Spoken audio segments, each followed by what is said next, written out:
Here I am, Leon C., aka Morpheus. Good morning, ladies and gentlemen. You're now listening to the Academy of Wow Men. I am your professor. My task is to open up your eyes if you are willing to do just that. We are at a dilemma where there is a great conflict today. I woke up with an epiphany this morning because I had at least 5 people chime in and email and send me notes, questions about why is religion such a interesting topic. And all of them had something in common. They began to talk about what's going on today as comparative to their so-called manual of human control. That is their books that they give you in the church. And they also can't seem to get around the programming that the church have given them. So I woke up this morning, and actually it was last night. Last night I went to sleep on it because I had the paperwork in front of me and I was writing, ladies and gentlemen. And that question came to my mind, and I began to think, how can I break this down and make it very simple for, let me change my mind here. Try to squeeze my mind out of being a human for a moment and think about the universe. Think about life and death. Let me think about everything at one time. And of course you will automatically know that it's kind of difficult for the average person to do because we're not specifically the God of the universe. That is in the description of what a God is. And you can't stop being what you are. But there is something that you can do, ladies and gentlemen, is you can do reflection on yourself. You can bring up a mirror and look at who you are as a being, as a living being. And think about everything that you are studying or that you learn in the churches. Let me rewind that. Programmed in the churches. And it can easily identify what heartstrings that they use to will you in. And so when I woke up this morning, I left my pen at the table at my desk and just went to sleep. And I told myself I was going to continue my research and my learning as I awakened this morning. And while I was asleep and having visions all at the same time, I began to think about when I was in the congregation and when I was in the church, and what was it that excited me? What was it that made me interested in what the preacher was saying? The pastors, the priests, the leaders. And what was taken away versus today. And then it hit me. The moment I woke up, there was a happy feeling of some of the church Sundays that I visited. I remember the tambourines. I remember the congregation yelping at the top of their voice. I remember the sound of the organ. I remember all the stories that most of the so-called saints, but really ain'ts, begin to spew based on their Again, here we go, ladies and gentlemen, human understanding. And not only is it a human understanding, it's uneducated human understanding. What do you mean by that, Morpheus? Now you offended me. Well, let me explain myself, ladies and gentlemen. Because 99% of what these, when they stand up for testimony in Sunday morning or in their during the week, a lot of times what they witness is things that can be identified by science. It can be proven by physics. It can be proven by genetics or even by happenstance. And most of the times, here it is, when that individual is standing up for a testimony, or you say a witness, or a so-called, don't make me go there, Jehovah Witness, they're coming from a place of, and here I am.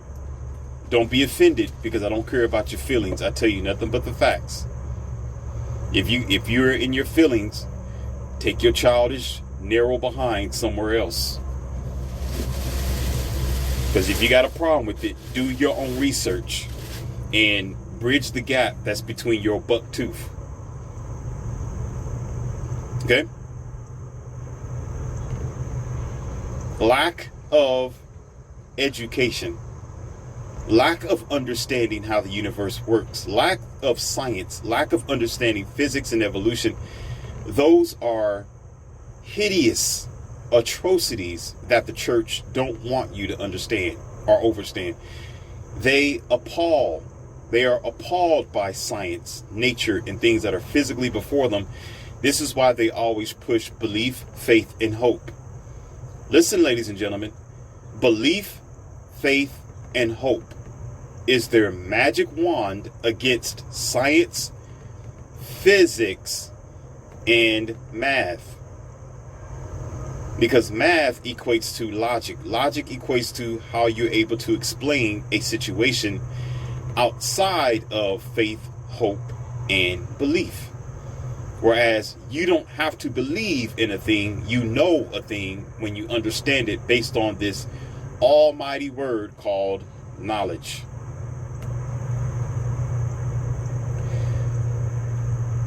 So I sat back at my desk and I began to pull out and procure and extract these several basic energies, I call them energies, that they give to you in your religions to make you overlook the research and the comprehension of what a real God is and what it means to be alive as a human being on planet Earth with all that is going on today. Listen, in this so-called revelation time, which is not really revelation time. You think it is. It is a guarantee you're going to be here a few more years later. The only time when that clock stops is when you're lowered down in the ground 6 feet below. But the earth is still going to be here, and it's been here through these type of situations before in the past. This is nothing new, ladies and gentlemen. It's nothing new. You just don't understand science. They don't want you to understand it. That's why you're thinking everything that's going on today is a prophecy of your manual of human control. But everybody's been reading this book for more than about 1,000 years or somewhere around that number. I could be wrong, but it's been read multiple times before you even existed. So the powers that be is going to know how to manipulate you, and they're going to build and have built their infrastructure of deceiving you, the moron, in doing their digging, their construction, and their distorting of your planet Earth. And then you, as the idiot, think it has something to do with the revelation or your Bible or your religions. No, that's because you've been asleep the whole time and sucking your thumb as a grown damn adult, ignorant. So here is what I've derived, and I'm going to explain them real quickly and make them short and sweet. There is 5 magic wands that they give you before they give you their manual of human control. 5 magic wands, ladies and gentlemen. 5. This is what religion gives you. You can call your religion whatever the title of your religion is, whatever your church is, whatever you go. In some form or another, they're going to give you this. They have to, in order to get you indoctrinated and programmed. Into what? Into what? What do you mean, Morpheus? Into what? Programming. He who writes the written page controls the thinking of the ages. He who writes the written page controls the thinking of the ages, ladies and gentlemen. He who writes the written page controls the thinking of the generation, of that time, of that people, of that same other people who breeds that same people, especially if that written word is still there. I don't know if I can explain myself even deeper than that. Your mind is blocked. I suggest you take detox and go get a colon cleanser and bathe yourself in bleach and go for a couple of walks a day instead of sitting there behind your dumb screen that you call a TV and your dumb phone that you call a smartphone, because you don't think with your human mind and intelligence and understand what I'm trying to tell you. It's very easy for you to comprehend this. I don't respect stupid. That's why I talk the way that I do. Some people say, oh, your delivery is harsh, Morpheus. I just don't like the way that you talk. No, I don't like stupid. This is how a real man talks when he's at zero tolerance. I don't like dumb and I don't like stupid. Stupid makes me sick. It gives me diarrhea. Okay? And these things are so simple, but we are deluded. But I'm going to help you today. I'm going to help you. I'm going to try to be nice and help you.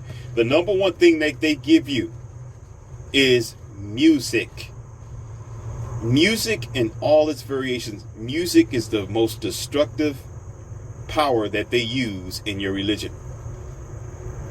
Starting from, there's multiple names I can throw out there.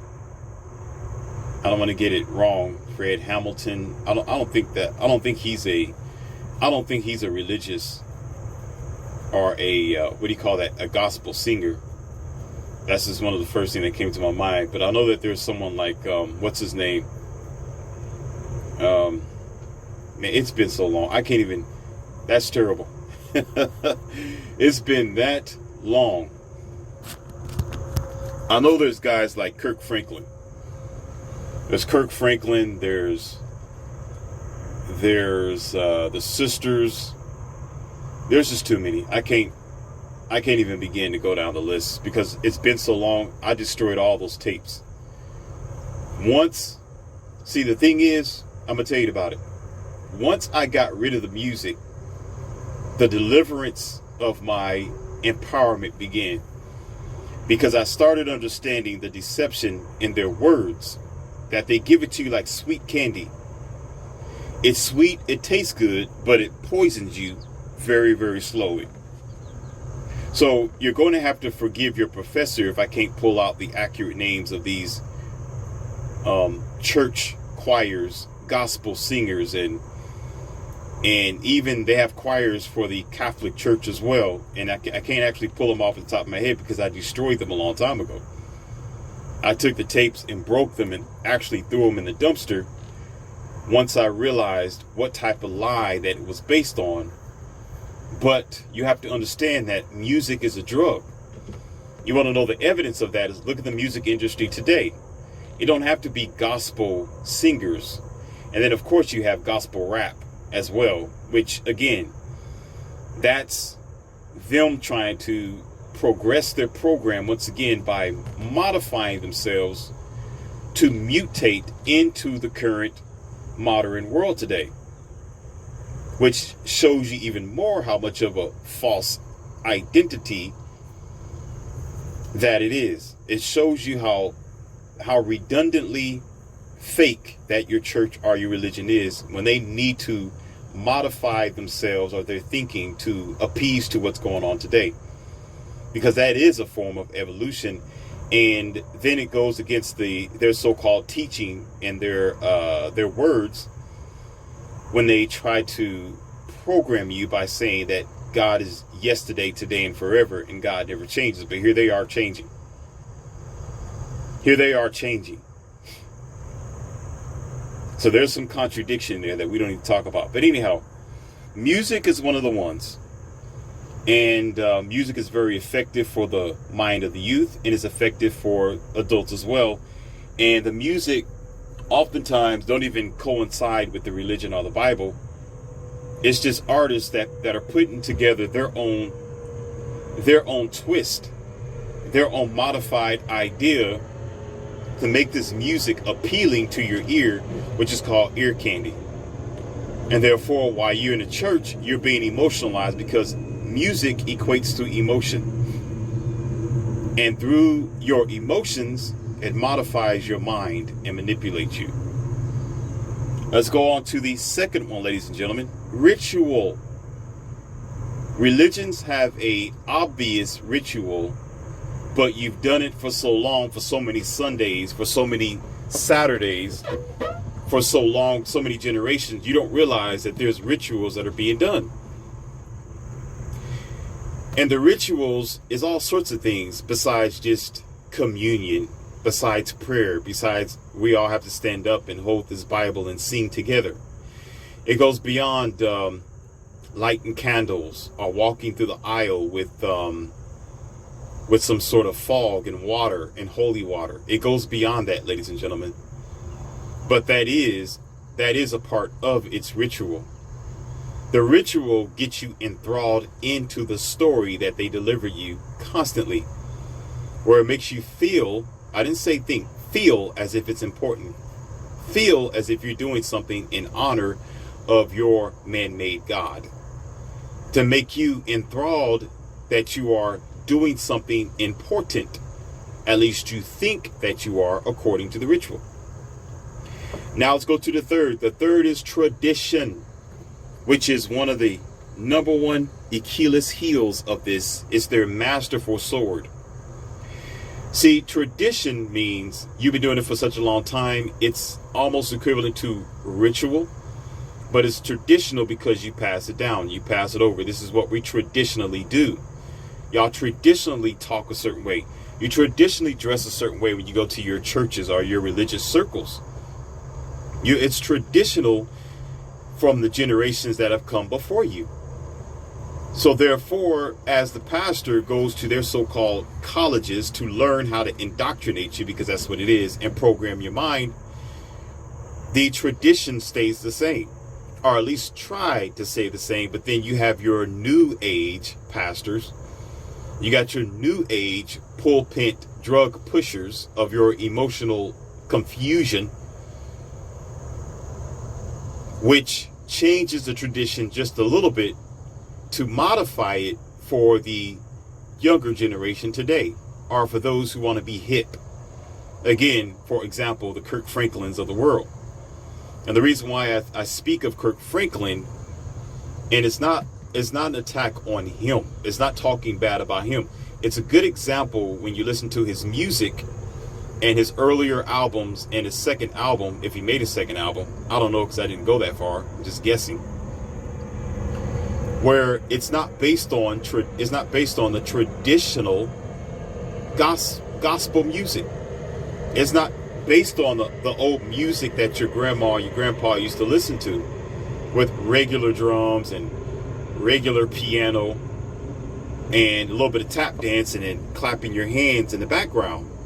Now you got electronic keyboards, you got guitars in the background, you got a fancy drum set, you got congos, you got all sorts of things, and you got animatronics, you got all sorts of musical devices to strengthen up this emotional deception that is put before you, to get you enthralled into the ritual, thus the tradition, which is nonetheless modified. So tradition is very strong, and you can question it all you want to, but those who are affiliated with that religion will simply tell you, this is just what we do. This is what we're used to doing. We've been doing this for decades now, and we're not planning on changing because it's tradition. And humans are creatures of habit. And when you are a creature of habit, that can be destructive, and it can be very dangerous if you're not looking towards evolution. If you're not looking towards seeking the truth out of what you're doing. If you don't check yourself every day. See, let me go further with this, and I'm going to just stop it just for a few minutes. When I told you I used to go to car shows every now and then. And before I got into those supercars and high-powered automobiles, to have the skill that I have today, before I even got to that point, I needed to know how to tune my car and make sure every day or all the time that it was in tip-top shape. There's not one time that I can imagine taking the car on the drag strip and I didn't open the hood. I didn't check out the transmission. I didn't check my sensors. I didn't check out the meat on my wheels and my lug nuts. That I did not evaluate what I was doing, because no matter how powerful my car is, no matter how confident I think I might win, that confidence can lead me down the track in a ball of fire. It can lead my car to topple over. It can lead me underneath the car, or ER running out there, and that will be the end of LCM. Why? Because I did not double check. So when it comes to tradition and rituals, or specific tradition, just because it was passed on year to year to year, that don't mean that you're doing right. It doesn't mean that it's correct. You still have to every day wake up and evaluate what you are doing to make sure that you're doing it the right way according to your life. Not just because your grandparents used to do it, or because, oh, that's just what we do. No, because you know it's essential to success. It is vital to know that you're not an idiot, that you're not a dummy. You don't check the vehicle, you just rev it up, punch that thing in gear and you go. This is how most of the race car drivers and drag cars end up in the hospital. This is how they end up when the engine blow up on them, or their axle bust out from underneath them because they were stupid, because they didn't double check themselves, because they said, oh, we did this every day. Oh, we was here last week and we don't have to check it. No, we've done this last month. Yeah, I washed it. And I looked at the engine. It's okay. It's fine. The axle is strong as an ox. And the dummy ended up failing himself and losing the race or the competition. Same as tradition. You can tether it to be the same. I got to make it basic like this for idiots, because some of us, we are kindergarten thinkers. We got our thumb stuck up our little hole in the back. So I got to make sure that we understand this clearly. Tradition doesn't mean that it's accurate. You can still do something the wrong way traditionally. Did you hear what I said? You can still be living the wrong way traditionally. You're traditionally wrong. You're traditionally an idiot. You're traditionally non-evolving. You have to check yourself all the time to make sure that you're accurate, not based on what somebody else did. So what? They did it several years ago. What are you doing today? How does it accumulate or accurately sustain itself on truth? Regardless of the debate, you can go in any type of debate or conversation or argument or whatever the situation is, and it's still going to line up with the facts because you're checking yourself. You can't do it if the only thing that comes out of your mouth was traditional. This is what we do. You're an idiot. You're dismissed from the table. Put your funky face in the corner. You flunked this class. Let's get on with the fourth one, ladies and gentlemen. Family. Oh, the sword gets sharper now. We're getting deeper into the church's power over you. We're getting deeper in the religious grip over the generations, over the music, over the ritual, over the traditional. Family. Many people have family in the religions. You grew up in the religions. You have people that you know there that's of your family in those traditions, or churches, or mosques, or cathedrals, or areas, or campfires, wherever you go. Witch hut. under the ground, in the sky, wherever, the hell, on the moon. Regardless, family is another stronger pitch that keeps you tethered to the indoctrination. It's difficult for you, or so let's say for an average individual, when you have your family and your whole infrastructure there in your church system. And when I say church, I'm actually equating church to tradition, or not tradition, church to religion, or church to the area in which you go to worship your interpretation of God, life, and death. Because it's vital to everyone. It is important to, well, not everyone, but most people who are religious. It's important to them. So you live your life there, and your grandma, your grandpa lived there, and they passed away there. Some of you have been married in your church religion. I'll put it like that to make it simple. And some of you have visited those who have passed away in your church religion. Why? Again, family. It's a sharper sword. It's a deeper connection. It will pull you in. Now, all this doesn't even equate to truth in fact about who God is or the universe.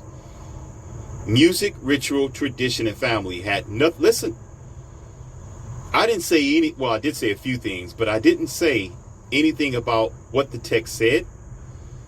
I didn't say God.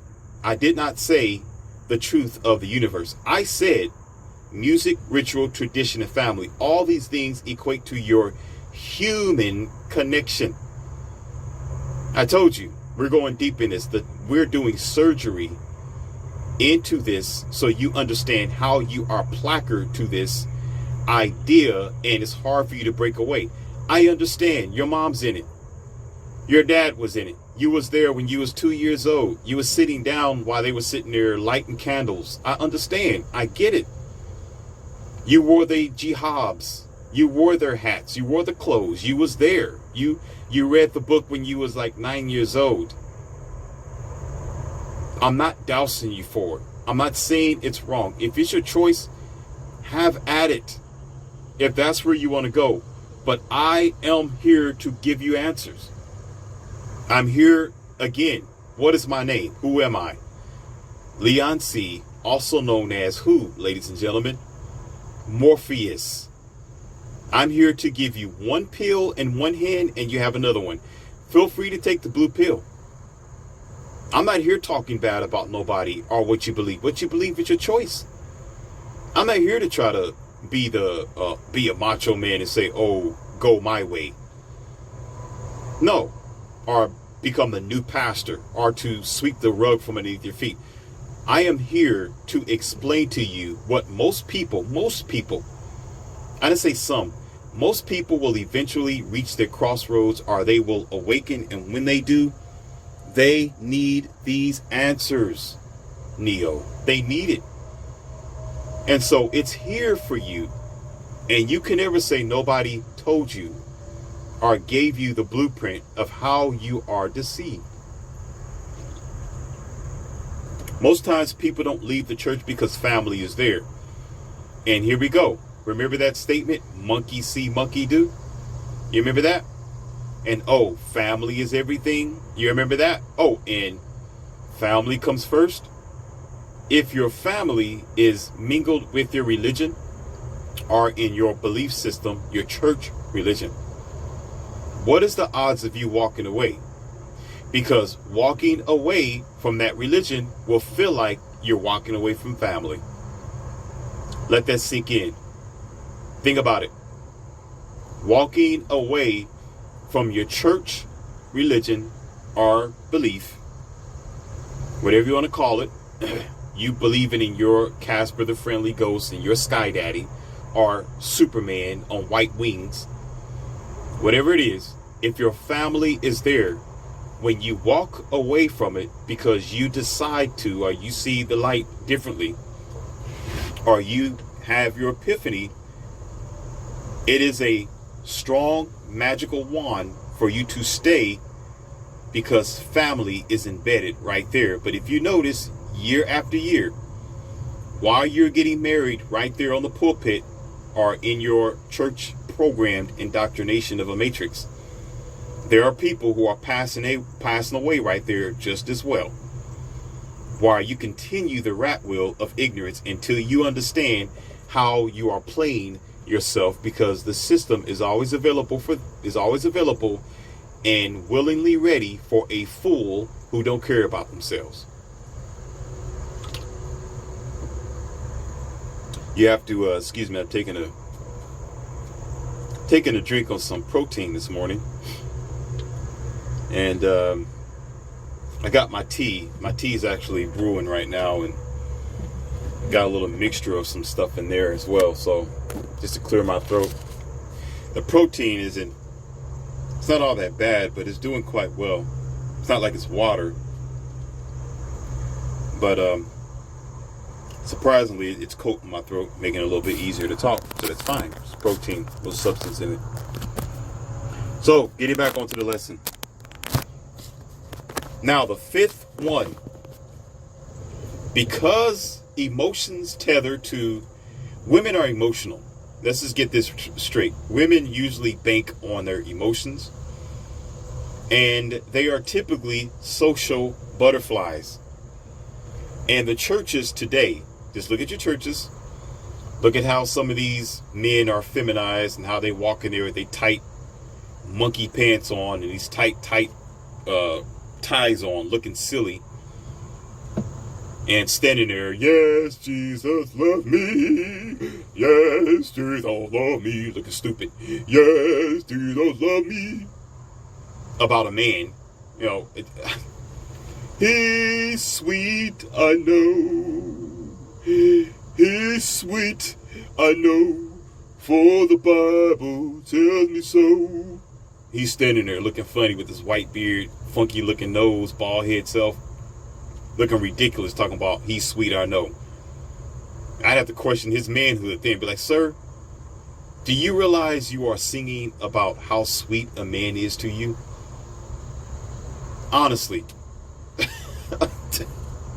Honestly. I know I have to make a joke out of it, but it's just real, just like that. But they don't see it like that, because they say, you know, God's a spirit. Why are you calling him a him then? Why you say he? He's sweet, I know. Why don't you say God's sweet, I know? Or it's sweet, I know. They got the songbook in their hand singing from old book, like this is 1960 or 1930. And they're still doing it. You wonder why these boys that come out of church, they're so feminized and sensitive. You wonder why you can poke them and they'll fall over. You wonder why. You wonder why they're not as tough as they used to be. No more Einsteins, idiots. They don't play basketball like they used to. Ridiculous, walking around looking like they... Let me stop. Let me stop. I caught myself on that one. I caught myself. Ooh, see, I do some self-reflection, because that's, ladies and gentlemen, you know that's just the beginning. You know, once I begin, I don't end. Roast is what I do. So here it is, ladies and gentlemen, because emotions are tethered to the church, emotions is tethered to music, ritual, tradition, and family. All of them are tethered the same. There is an ultimacy to this that most can comprehend and understand. And it is this, friends. That's right. The finality of this, the fifth sword, the fifth concoction that they give you when you're taking communion with this fake grape juice, cheap grape juice they probably got from all these foods, and, you know, cheap crackers, saltines that they got to make you think it's the flesh of this so-called Casper the Friendly Ghost. So y'all can sit there and do your ritual of cannibalism, make you think that that's an honor of somebody who don't even stand by cannibalism. Senseless. This, I can't even find the words to talk. It's stupid. It just don't. It has no grounds anywhere. But anyway, friendship is what finishes the nail in the coffin. You have friends there, people that you socialize with, people that you might barbecue with. Not only is your family there, but there's Minister so-and-so, Minister Bill, Minister Jake, Minister David, right? Minister Greg. You got all these ministers, are Evangelist Sandra, Evangelist Evangelist Dale. You know, you got all these sisters and these ministers and just simple other associates and people of the organization that you can go and after Sunday have a Sunday meal, Sunday dinner. Sometimes you go skating with your Sunday group or something like that, your church or your religious sheep herd. Yeah, I said it, 'cause that's what it is.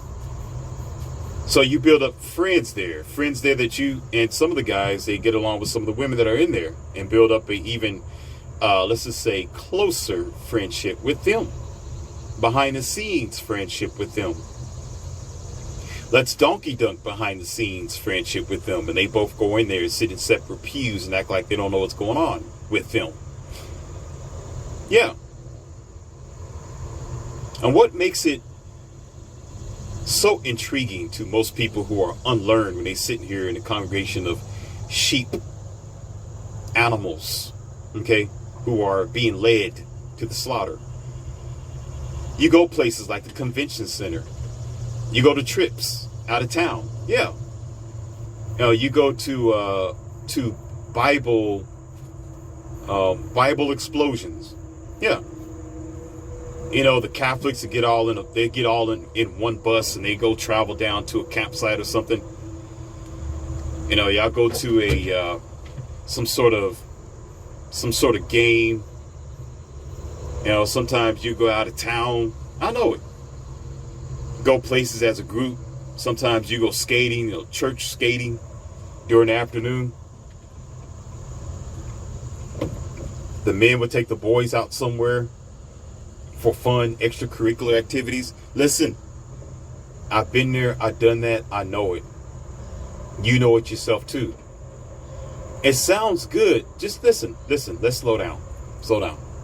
Besides all the jokes and all the heavy-handed conversation I'm giving you, listen, I understand it sounds good. If I'm 9 years old and this minister takes me to a basketball game in a bus full of other boys, or if we go to a circus, or we go skating, I'm 9 years old. I don't have no money. It helps my mom and my dad out.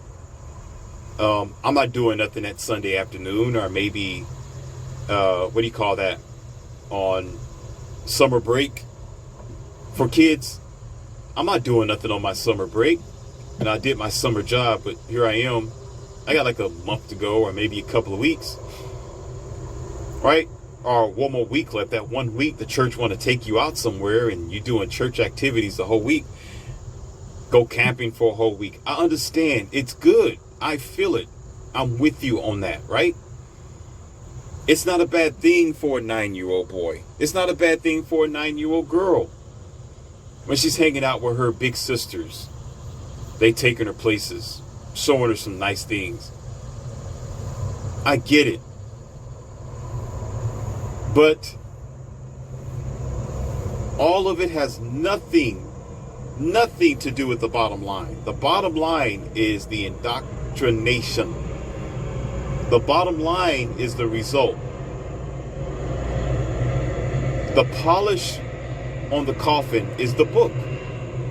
All of this to get you just simply to believe and to keep you planted in an indoctrination that's based on what, ladies and gentlemen? Here we go again. What? Music, ritual, tradition, family, and friends while you are reading a book. So when you debate, you say, I need to look at the book. Chapter this said. In the Quran, it said. In chapter James, verses 6, it said. It says this. It says that. And you will debate from that angle because you are blinded by putting that's your life right there. Listen, that's your life. Music hits your soul. The ritual makes you think you're spiritual. Tradition means you've been doing it for too damn long. Family means that's where you live at. Friends mean that's where you hook up. That's your social life. That's your, for some women, social security. Or for some guys, that's your partners. Now, I don't mean sexual partners. I'm talking about just partners, friends, partners. You go out places, like sometimes they may want you to work on the church. You might have to put some pews together, or they might want you to paint the outside. You might want to go and help somebody from the congregation cut down some trees. I get it. I know that you might want to go over there and help somebody do some chores or something. Or you might have some connections to something else. Maybe your child or their child might need a job, a summer job, and you have the connection. I understand. Listen, it sounds good. The soup tastes good. Little bit of salt, vegetables. It tastes great, ladies and gentlemen. That's why people do it. I'm telling you, this is why it's so intriguing. It's very appealing. Because your life is there. But it doesn't make it right. You can compare this to a very rich husband or wife. Depending on the situation. Nowadays it's going to be wife because men are so passive and soft. Men wear the dresses, so we can say both ends on this one. I don't take it easy on men. I've seen too many passive, soft betas. So I ain't going easy on you. Y'all a bunch of feminized, soft, redundant looking dudes. Redundant to yourself and your own future. I got no remorse. Zero tolerance for your stupidity. So y'all get yourselves in a relationship where you have this person who may be, let's just say you have no job and you don't have that much money, but you get with somebody who does. And they provide everything for you. Again, they provide good emotional connection, ritual type of stuff. Traditional is what you do. Families involved and friends because they have connections. And they start abusing you. They abuse you in one form or another, maybe verbally or physically, or even financially. They abuse you. But you debate with yourself, actually contemplate with yourself of leaving, but you don't want to leave because it's too good. The house is big. They got a nice bedroom, nice front room, 4-car garage. They got nice cars. They're providing food for you. They got a good table. They got good associate. They got everything that you could ever want. And so you debate, well, is it worth walking away because they're abusing me? I can let it slide. I can let them cheat. I can let them verbally abuse me. I can actually tolerate them slapping me every now and then. I can tolerate it. Again, it doesn't make it right at the end. When it's all said and done, what's going to break you isn't going to be the music, the ritual, the tradition, the family, the friends, or everything that this rich person's offering. What's going to break you is that small window that lets you know that it's all good, but it's not right. It's beneficial, but that doesn't mean it's going to give me the future that I want. It's okay, but that doesn't mean it's the best. I'm living, I'm eating, they're providing clothes for me. She just brought me a car last week. She paid off my credit card debt. It sounds good, I feel great, but it doesn't feel right, and it doesn't make it right or correct that she's an Instagram sort of 3 or 4. She's going around places and she's getting herself,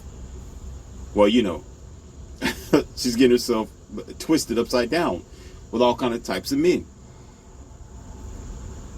That she's taking drugs or something, or that she's abusing you, or she comes home and she throws shoes at you and yell at you.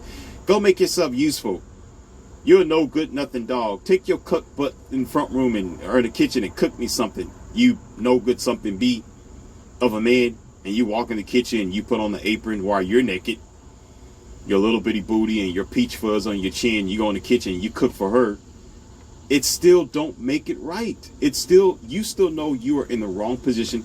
You are in a position of powerlessness. That's the same as the man. That's the same as her.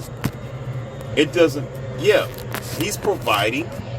He's taking care of her. He's protecting her. But it doesn't give him the green light. I was going to say red light. The green light to beat the brakes off of her. To make her sleep in the closet. Oh, he's providing for me. Yeah, he's buying me shoes and clothes and stuff. But, I can only go places, or she's living in the basement or something like that, while he's living his life of a king. Or you can do the most easiest scenario that we all understand. She's living fat on the hog. Oh, she has access to everything in his house. She's living in his mansion, but he's never there. He's always with some other girl. The only thing she has to lay next to is money. Her bills are paid. She's eating good. She's not abused. She have a place to go. She got a brand new car.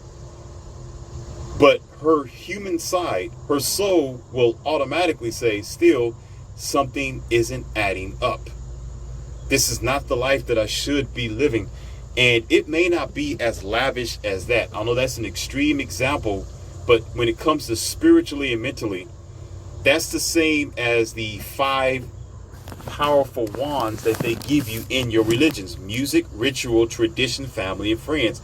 They give you all the essential things that you may need as a human being, as a simple person. But it still isn't going to lead you to the land of paradise. You're still ignorant as to what's going on today. You still don't understand how you're manipulated. You're still talking about Casper the Friendly Ghost exists. You might as well get ready to see Elvis Presley and Michael Jackson again tomorrow. Because you're just that dumb. And you don't get it. Oh, I'm going to see them on the other side. Ignorant.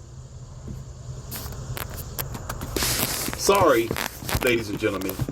You're not going to see a damn thing on the other side if you don't understand how to see logic on this side of existence. I'm not trying to talk bad about you, so don't get me wrong. I care about you. That's why I'm telling you what I'm telling you. This is why I say what I say, because I'm the one that got away.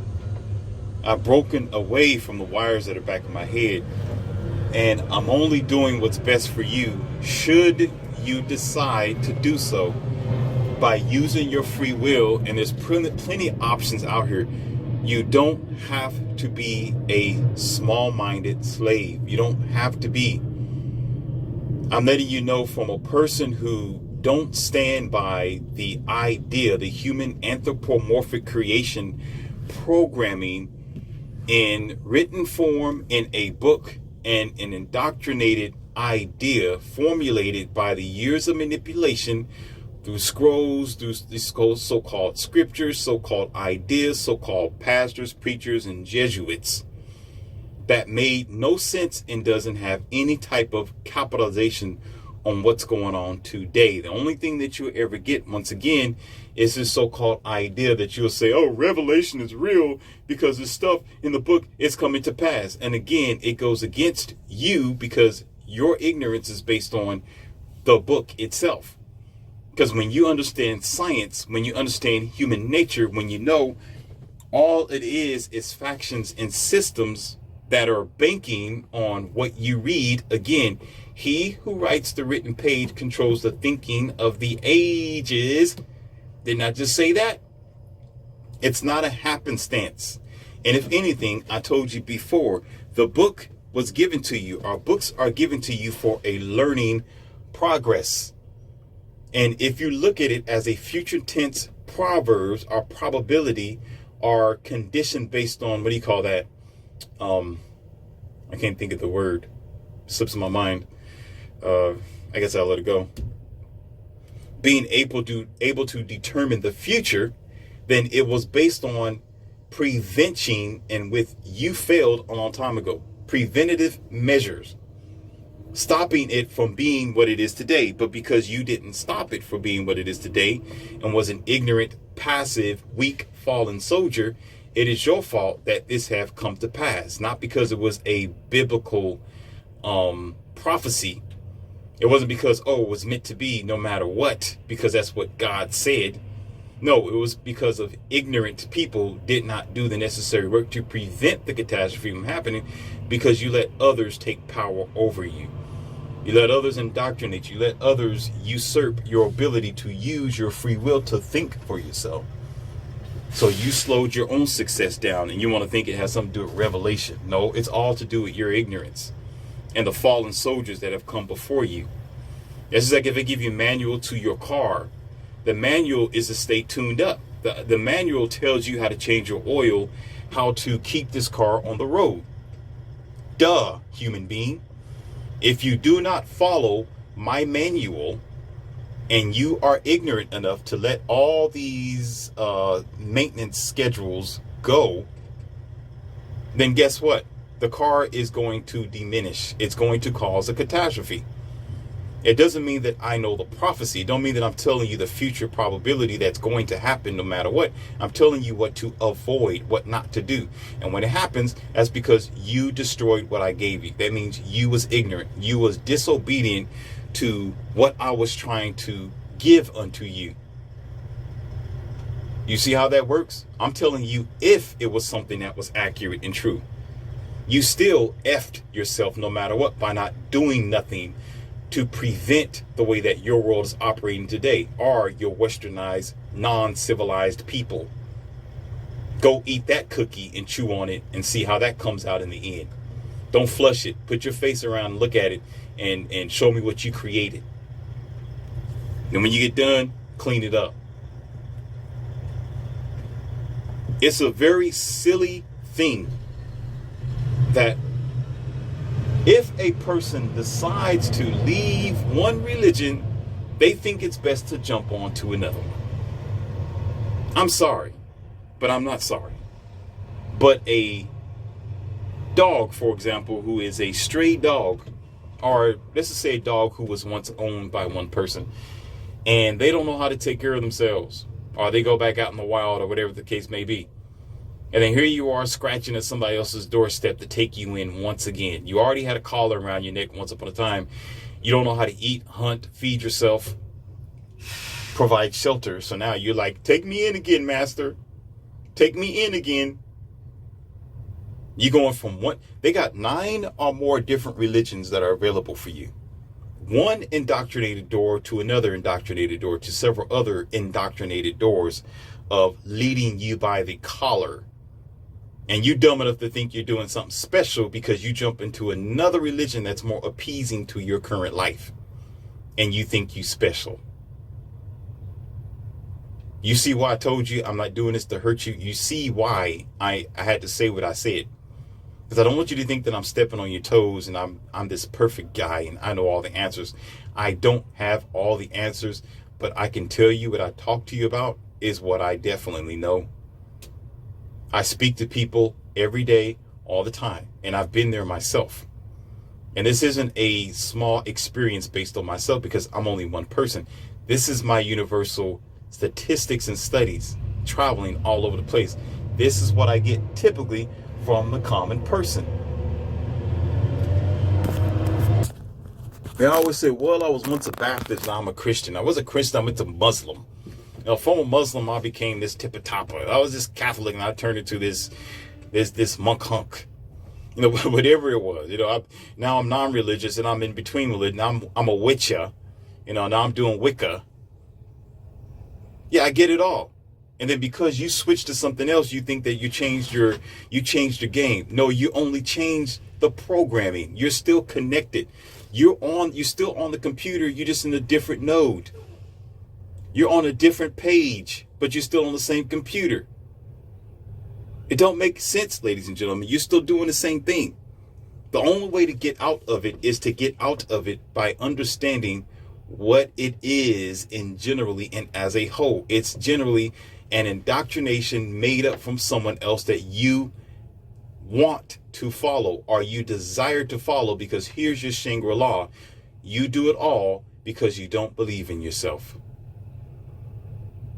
You do it all because you don't stand by yourself. You do it all because you don't see yourself as anything significant.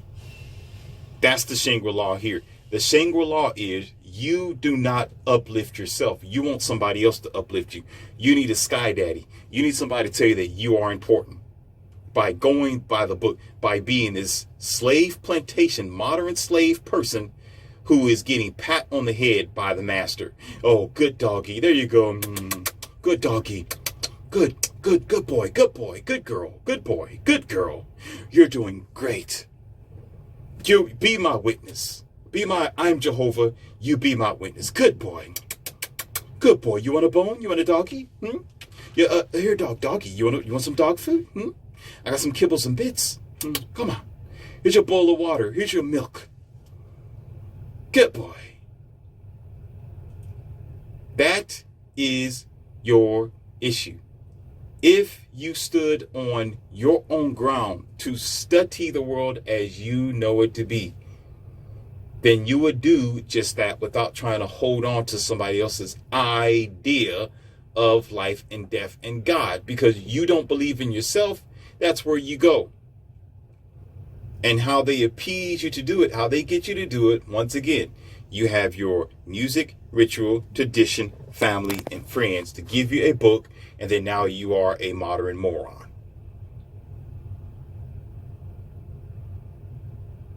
Because there's no difference. It don't make a change, and it's not going to identify itself with what is actual. Because as you're still switching from one religion to the next, it didn't. I'm not even going to go there. I'm not going to go there. I'm not going to go in history, because I'm going to really start hurting people's feelings here. I'm really going to start hurting people's feelings.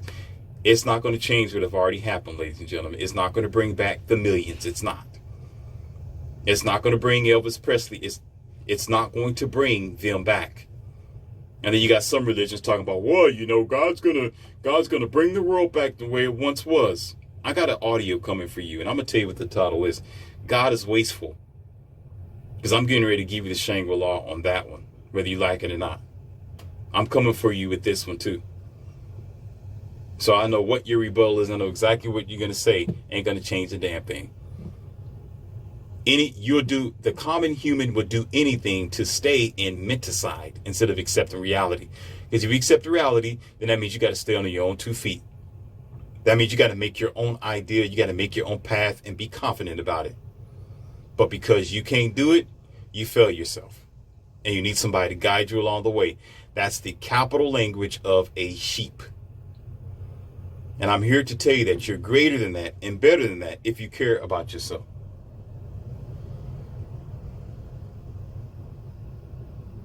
I'm here to tell you that once you stand on your own 2 feet, you're not going to be deceived as often. We have our falters and our failures. I'm going to go ahead and get out this audio, and I have more to come. And I told you, be looking out for the other one. It's called God is Wasteful. Before you sit here and talking about, well, they said the world's going to start all over again, and, God's going to bring it all back. God's allowing it to happen for a reason, because God's going to bring back the dead. All right. I'm going to show you how truly living zombies we are in just a few.